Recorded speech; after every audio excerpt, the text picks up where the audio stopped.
Well, good evening, guys. I am coming to you again tonight from Destiny Coaching Ministries, and I really wanted to talk about quite a serious subject tonight, and it just felt right. I've been thinking about it since this morning, but I wanted to talk to us about facing our fears.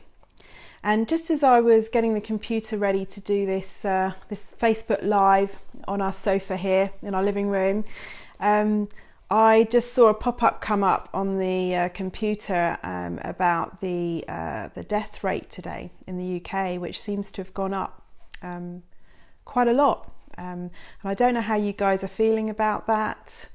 I don't know what's going through your mind, what's going through your heart, but I can imagine it's a very a worrying time. It's a very distressing time that we're going through right now, and it's very strange that the whole world is going through similar as well. So I just wanted to share with you really personally myself over the last couple of weeks some of the ways I've had to actually deal with the whole fear thing. And I've had people contacting me. We run a leader coaching community. We train people in our coaching model to coach in a very special way at a heart level and bringing God into the process. And facing fears is something obviously that coaches are very good at helping people to do. But coaches are real people too. We have our own fears and we have our own things to get over. And personally, when this whole coronavirus thing happened, and I was watching in the early days what was happening in China, and the more I watched, the more I saw the devastation and the death rate go up. And to be honest, I was getting quite fearful and very, very anxious about it all. And I was surprised, because I've often said throughout my life personally that I wasn't really afraid of death, and it wasn't something, we all have different fears, right? We all have different things that we are scared of. So I was quite surprised when this fear rose up in me about, what was going on in the world. And, I could see it was like even before it came to the UK, and one of the disadvantages sometimes in being prophetic is to be able to see what's about to happen. And I could see how things were going to go. So I felt this fear in me, and I think one of the things that's really important is that we recognize when we're feeling fearful. And some of us, we don't like to face our fear. We don't like to actually really dig into it and see what's going on beneath the surface. So what I did was I actually thought about it. I thought, well, what am I really scared of? What am I afraid of? Am I afraid of dying? Am I afraid of contracting this virus? What is my real fear? Now, as Christians, obviously, we know where we're going. We know where our ultimate address is, where our ultimate destination is. We're going to heaven. And there's no need for us to be scared of dying, because we know that ultimately we know where we're going. So I just spent some time facing my fears, and actually I realised that I've never really been scared since I've known Jesus of actually dying.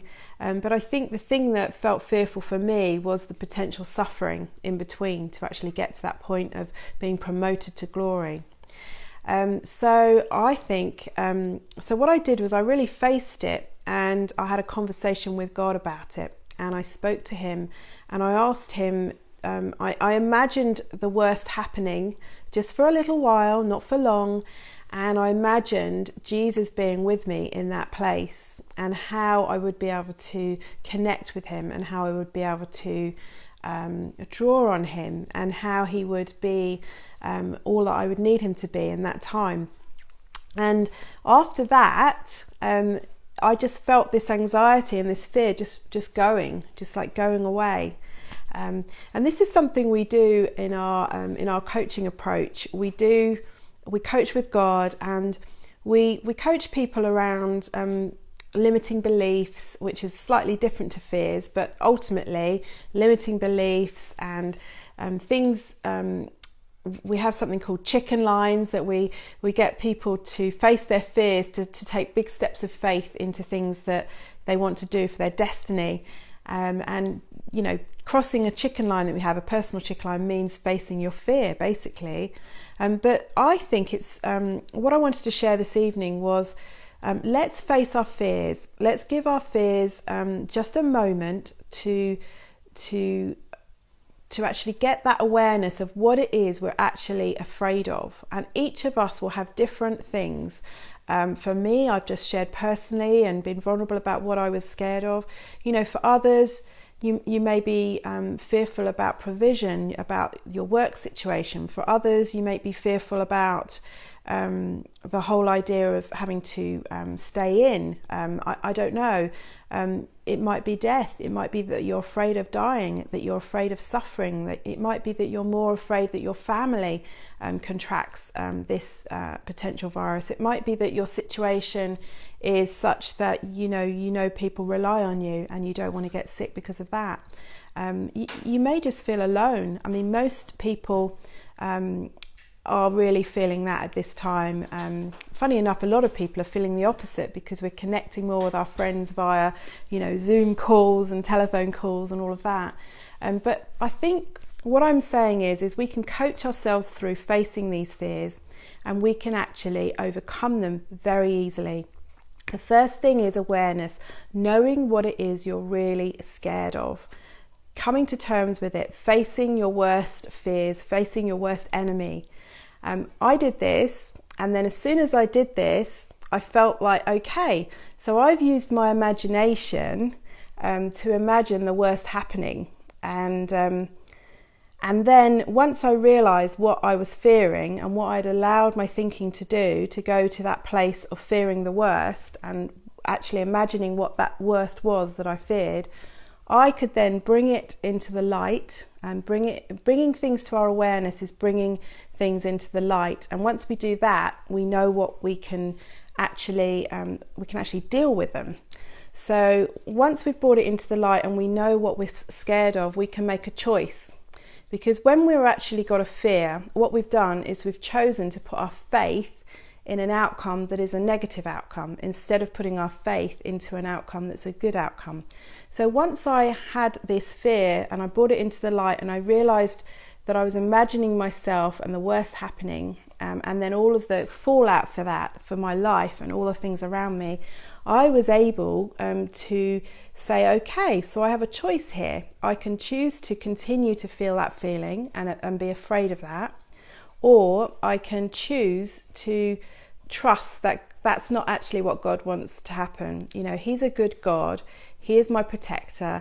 He does not want me to go down this route and to go down what I've just imagined happening. If it does for any reason happen, I know He's going to be with me. I know He's going to look after me. I know He's going to comfort me and be everything I need Him to be. But that's not what He wants. That's not the outcome that He wants for me, for you, for anyone. So I made a choice to believe in faith that God was not going to allow that to happen. So this is something we do in coaching with limiting beliefs that we identify that we have. We coach people through, first of all, knowing what the limiting belief is, first of all, knowing what the chicken line or the fear might be, or whatever it is that's actually gripping us. Once we know what it is, we can make a choice to train our thinking to the opposite, more positive outcome of what is in fact the truth. And the Bible and our faith in the Lord and who we know He is, being a good God, is actually the outcome of the future that He wants for us. And I really believe that this is important, because I believe that we, in a sense, sometimes we live out our worst fears because the fear grips us so much that we might constantly be trying to not think it, or to push it to the back of our minds, to not feel it, to not face it. But actually, it's the very thing that actually grips us, and we can end up attracting these things to us almost. Now, I am not saying that anybody that's got coronavirus has attracted it to themselves in any way, but I'm just saying that for part of our mental health, for part of us coaching ourselves through this time, of difficulty is to really just understand what our fears are and take them to the Lord. Tell him what they are and just say, okay, Lord, this is what I'm afraid of. What do you think about this? What do you think? What's the outcome that you would love to happen here? You know, is this the future you have for me, which is living out my fear, or is it a future where it's going to look different to that, where, you know, you are going to have a future not to harm me, but to prosper me, as in Jeremiah 29:11. So I just wanted to share that really, the process of us facing our fears and choosing an alternative path is a really, really helpful one. I do understand it's not always that easy. Sometimes it's good to maybe get with a friend or a coach, even better, get some coaching, get a coach to help you through the fears and anxieties that you might be going through right now. But more than anything, I think let's face them, because what I found was when I faced it, when I thought about the worst, I was able to quickly move past it and to start imagining what the best could look like and what God wanted. And that's what being prophetic is all about. That's what being tuned into the Spirit is all about. It's all about being able to tune into the heart of God, to tune into what it looks like to have kingdom in a situation. And we can do this as well for people. We can do this when we want to bring faith and life and hope into situations around us where people have become ill, or when they're facing really big difficulties. We can give them the space to just say, well, what is it you're really scared of here, if we're brave enough? And then we can say, okay, so that's one possible thing that can happen. Now, what's the other possibility of what can happen in this situation? Now, let's choose to believe and have faith that God will take us through to the better pathway, to the better outcome. And this is a way of us just training ourselves really to deal with those fears, to face the fears and to deal with them. Hope that encouraged you guys. Please do, comment or share or do anything you want with this post that would help or support you or any others in this time. Bless you.